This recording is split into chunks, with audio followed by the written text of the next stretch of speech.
అధికారంలో ఉన్నప్పుడు ఎలాగూ చెప్పుకోలేకపోయాం.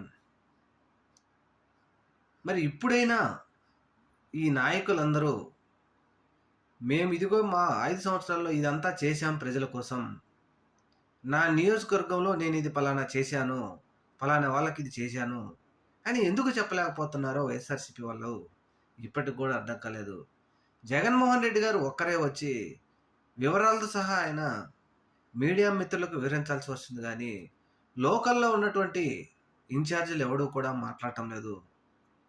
పేర్ని నానినో, అంబటి రాంబాబో, దేవినేని అవినాషో, మార్గాని భరతో, గుడివాడ అమర్నాథో, లేకపోతే పెద్దిరెడ్డి రామచంద్రారెడ్డో, పెద్దిరెడ్డి మిథున్ రెడ్డో, లేకపోతే వైఎస్ అవినాష్ రెడ్డో, సతీష్ రెడ్డి గారు, ఇలా ఈ నాయకులందరే వచ్చి చెప్పాల్సొస్తుంది గానీ, అసలు నియోజకవర్గంలో పనిచేసిన నాయకులు, మా నియోజకవర్గంలో మేమిది చేశామని ఎందుకు చెప్పలేకపోతున్నారో ఇప్పటికి గూడా మనకర్థం కావడం లేదు.